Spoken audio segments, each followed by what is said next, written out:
क्या हो जब डीमन स्लेयर्स मुजान को मारने निकलें और खुद मुजान ही उन्हें सीधे नर्क के सबसे भयानक कैसल में कैद कर ले। आज रात या तो मुजान खत्म होगा या डीमन स्लेयर कॉर्प्स का वजूद हमेशा के लिए मिट जाएगा। हेलो एनिमे लवर्स, स्वागत है आपका अपने चैनल कहानी एनिमे कीपर। अब तक हमने देखा मास्टर उबोयाशी मुजान को पकड़ने के लिए अपने आप को ही उड़ा देते हैं, जिस वजह से मुजान बहुत ज्यादा जख्मी हो जाता है। तामायो इसी बात का फायदा उठाकर मुजान को पकड़ने की कोशिश करने लगती है, जिसमें सारे डिमन स्लेयर कॉर्प्स के मेंबर्स उसका साथ देने लगते हैं। तभी मुजान उन सभी को इन्फिनिटी कासल में बुला लेता है। अब आगे हमें दिखाया जाता है स्टोन हसीरा को, जो डिमोन शलेर की कब्रों के बीच से होते हुए मास्टर उबुयाशिकी के पास जाता है। मास्टर बताते हैं कि मुजान को पगडीडी डहने के लिए उन्हें चारे की तरह इस्तेमाल करना होगा और इस बारे में किसी को पता नहीं चलना चाहिए, क्योंकि वो ऐसा नहीं करने देंगे। अब सीन शिफ्ट होता है। यहाँ तंजीरो इन्फिनिटी कासल में गिरते हुए सोचता है कि आखिरकार ये कैसी जगह है। यहाँ पर तो किसी भी डायरेक्शन का कुछ पता नहीं चल रहा है।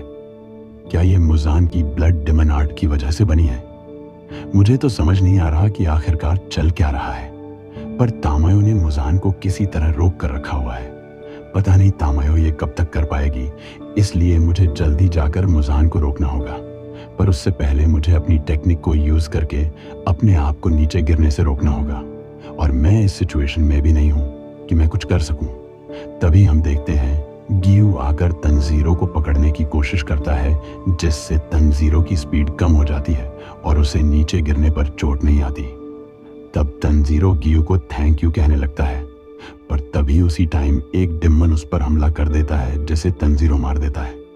तभी वहां अचानक से बहुत सारे डिमन्स आकर तंजीरो पर हमला कर देते हैं और गियू और तंजीरो वाटर ब्रीथिंग को यूज करके उन सभी को हरा देते हैं। गियू तो सच में बहुत कमाल का है। वो तो मुझे देखकर ही समझ गया कि मैं कौन सी टेक्निक यूज करने वाला हूँ, और उसने उसी के हिसाब से अपनी टेक्निक को चूज किया, ताकि कहीं हम हमले के चक्कर में एक दूसरे को ही चोट न पहुंचा दें। ये तो सच में बहुत डरावना है, पर आखिरकार ये ऐसे क्यों देख रहा है? तब गियू तंजीरो को वहां से चलने के लिए कहता है। यहाँ ओबनाई और मित्सुरी को दिखाया जाता है, जो कास्टल के और नर अंदर जा रहे होते हैं, लेकिन उन पर भी बहुत सारे डिमंस ने हमला कर दिया होता है।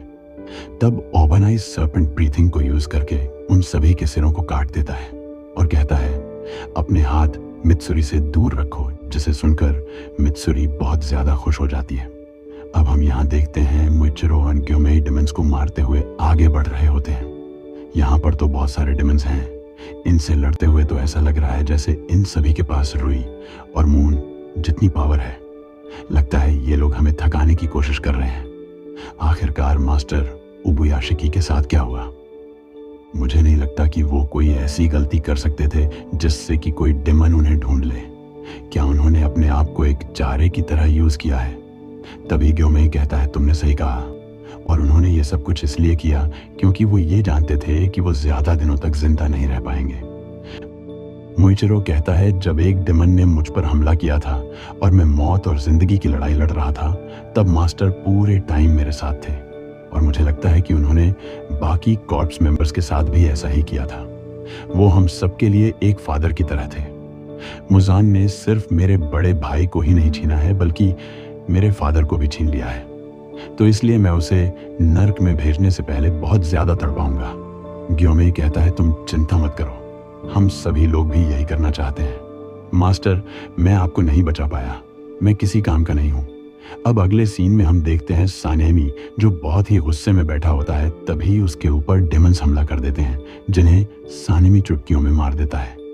यहाँ इलोसुके इन्फिनिटी कासल में भाग रहा होता है। ये जगह तो डिमंस के साथ भरी हुई है, तो इसका मतलब यहाँ पर फिर मैं अपनी ट्रेनिंग को टेस्ट कर सकता हूँ। यहाँ जेनित्सु सोचता है, मुझे अभी अभी किसी चीज की आवाज आ रही है, लगता है वो करीब ही है, मैं उसे कभी माफ नहीं करूंगा। यहाँ शिनोबु को खून की स्मेल आ रही होती है और वो उसका पीछा करते हुए एक बहुत ही सुंदर से कमरे में पहुंच जाती है, जहां हम देखते हैं अपर मून दो डोमा बहुत सारी लड़कियों को मारकर खा रहा होता है। डोमा कहता है, एक और लड़की आ गई है, तुम बहुत ज्यादा यंग और टेस्टी लग रही हो, तो इसके लिए तो मुझे नाकिमे को थैंक यू कहना होगा। तब हमें यहाँ शिनोबू की बहन कानाए की मौत दिखाई जाती है, जिसे डोमा ने अधमरा छोड़ दिया होता है।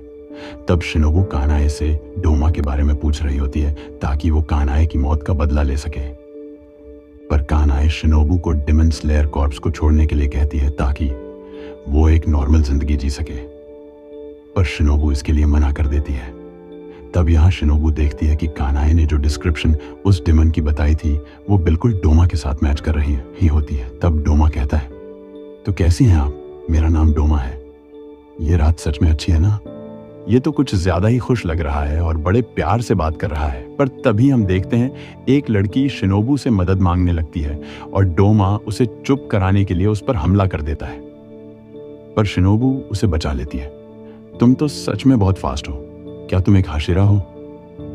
पर तभी हम देखते हैं डोमा के शार्प फैंस के कारण शिनोबू के हाथ में ही उस लड़की के टुकड़े टुकड़े हो जाते हैं। अरे ये क्या, ये तो सब कुछ खराब हो गया। पर तुम चिंता बिल्कुल मत करो, मैं बाद में इसे एक अच्छा टेस्टी खाना बना लूंगा, क्योंकि मैं इटर्नल पैराडाइज फेथ का फाउंडर हूं और मेरा रोल सभी वफादारों के साथ खुश रहना है। तो इसलिए मैं उसे पूरी तरह खा लूंगा ताकि कुछ भी वेस्ट ना हो। और वैसे भी खाने को वेस्ट करना गलत बात होती है। अब मैं कंफर्म हूं कि ये वही डिमन है जिसने मेरी बहन को मारा था। तुम सबकी खुशी के बारे में बात करते हो, उसे ये बिल्कुल पसंद नहीं आया था और वो मदद के लिए चीख रही थी, इसीलिए तो मैंने उसकी मदद की। सभी लोग मौत से डरते हैं, तो इसलिए मैं उन सबको खा लेता हूँ। शिनोबू कहती है, याद करो, आखिरकार तुमने इस कोट को कहाँ देखा है? तब डोमा को शिनोबू की बहन याद आ जाती है। ओह हाँ, याद आया, तुम तो उसी लड़की की बात कर रही हो ना जो कि फ्लावर ब्रीथिंग का यूज करती थी। वो तो सच में बहुत ज्यादा काइंड और क्यूट थी, पर बड़े अफसोस की बात है कि सूरज की वजह से मैं उसे पूरा खा नहीं पाया। मुझे सच में आज तक उस चीज का बहुत अफसोस है। तब हम देखते हैं शिनोबू इंसेक्ट ब्रीथिंग का यूज करके अपनी तलवार को डोमा की आंख में डाल देती है। तुम्हारा हमला सच में अच्छा है, मैं तो अपने हाथों से इसे रोक भी नहीं पाया। तब वो अपने blood demon art frozen lotus को यूज करता है, पर शिनोबू उससे बच जाती है। लेकिन उसे लगता है जैसे उसके फेफड़े जम रहे हो। तभी डोमा कहता है, तुम इससे भी बच गई, पर तुम बहुत ज्यादा बेकार हो, क्योंकि तुम्हें एक डिमन को मारने के लिए उसका सिर धड़ से अलग करना होगा, पर तुम्हारे पास तो इतनी ताकत भी नहीं है। शिनोबू कहती है, मैं ये मानती हूं कि मेरे वार तुम्हें नहीं मार सकते, पर मेरा पॉइजन तुम्हें जरूर मार सकता है। मुझे जल्दी पता लग जाएगा कि मेरा पॉइजन एक अपर रैंक पर काम करता है या नहीं। तभी हम देखते हैं डोमा को खून की उल्टियां होने लगती हैं। ये पॉइजन तो रुई के पॉइजन से भी ज्यादा ताकतवर है। रुई ने कहा था कि पॉइजन का मिक्सचर हर डिमन के लिए अलग होता है। पर रुको जरा, लगता है मैं तुम्हारे पॉइजन का असर हटा सकता हूँ। माफ कर देना कि तुमने मुझे मारने में बहुत ज्यादा मेहनत की, पर लगता है कि तुम कामयाब नहीं हो सकती। तुम्हारी तलवार जब अपने म्यान में वापस जाती है तब वहां से एक आवाज आती है। क्या वहां पर तुम्हारे पॉइजन का मिक्सचर चेंज होता है?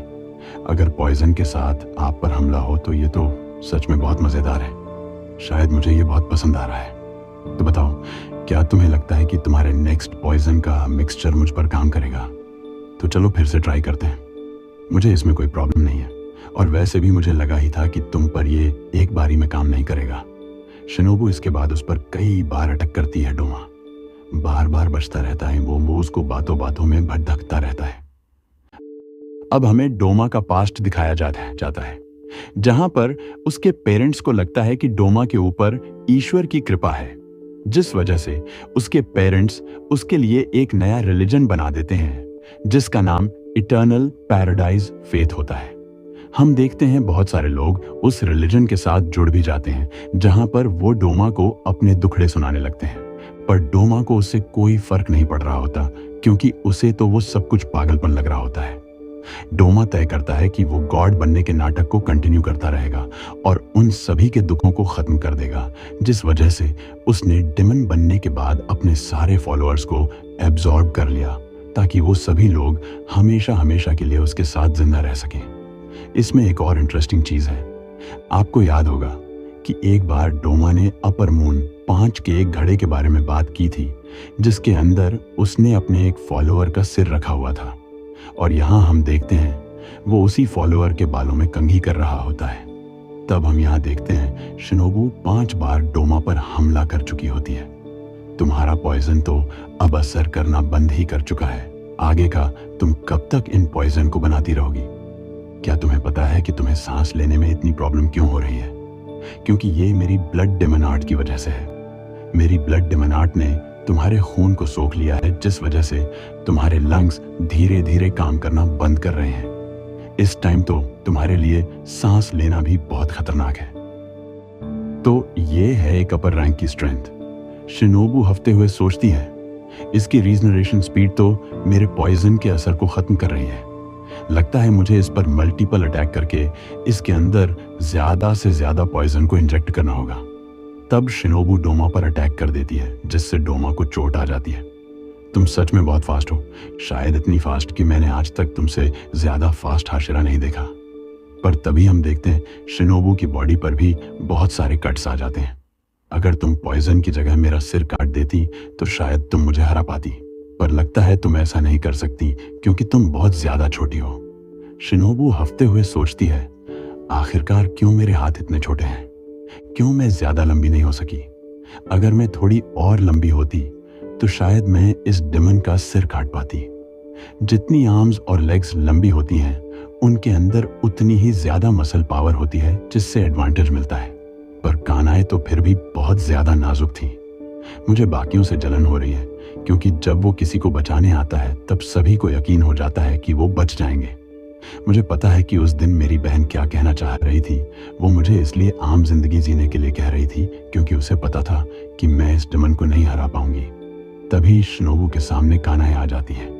अपने आप को संभालो, मैं तुम्हें इस तरह रोने की इजाजत नहीं दे सकती। चलो शिनोबू, खड़ी हो जाओ।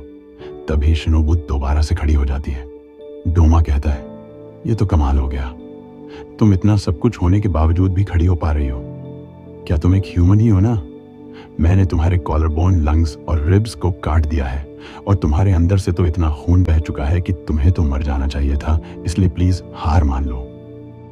शिनोबू प्लान बनती है, अगर मुझे इसे हराना है तो मुझे इसके गले में पॉइजन को इंजेक्ट करना होगा।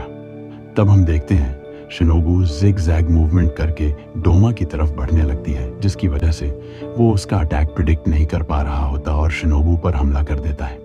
पर शिनोबू नीचे झुककर अपनी तलवार को उसके गले के आर पार कर देती है। तलवार की फोर्स इतनी तेज होती है कि शिनोबू डोमा को अपनी तलवार से ही उसको छत पर लटका देती है। अब हमें एक फ्लैश बक दिखाया जाता है। पहले मुझे विश्वास था कि खुशियां हमेशा हमेशा के लिए रहती हैं, पर जब हमारी खुशियां खत्म हुई तब मुझे एहसास हुआ कि खुशियां एक पतली ग्लास शीट की तरह होती हैं, जो कि कभी भी टूट सकती हैं। और उसके बाद जब स्टोन हाशिरा ने हमें डेमन से बचाया, तब हमें एहसास हुआ कि अभी भी बहुत से ऐसे लोग हैं जिनकी खुशियां डिस्ट्रॉय होनी बाकी हैं।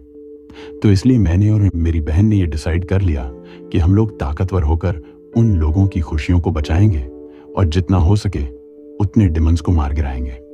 तो हम देखते हैं इतने ज्यादा बार पॉइजन से वार करने के बावजूद भी डोमा को कुछ नहीं हो रहा होता और वो गिरती हुई शिनोबू को अपने आर्ट से अपने पास खींचता है और कस के गले लगा लेता है और कहता है, मैं तो तुमसे बहुत ज्यादा इंप्रेस हो गया हूँ। चाहे तुम्हारे अंदर तुम्हारी सिस्टर जैसा टैलेंट तो नहीं है, पर तुम फिर भी बहुत कमाल की डेमन स्लेयर रही हो। तुमने मुझे मारने के लिए बहुत ज्यादा मेहनत की है जमाना से, तो इसलिए मैं तुम्हें मारकर तुम्हें हमेशा हमेशा के लिए अपने साथ ही रख लूंगा। तो चलो फिर अब जल्दी से अपने आखिरी शब्दों को भी बोल दो। डोमा, तुम तो नर्क में जाओगे। तभी वहां पर कानाओ आ जाती है और शिनोबू की ऐसी हालत को देखकर उसकी रूह कांप जाती है।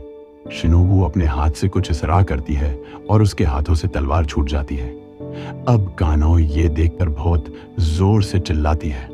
दोस्तों, मैं इन्फिनिटी कैशल आर्क को 5 पार्ट्स में अपलोड करूंगा, क्योंकि वीडियो लंबी होने के कारण मैं एडिट करने में थोड़ा सा आलसी हो जाता हूं, इसलिए रोज एक पार्ट अपलोड करूंगा।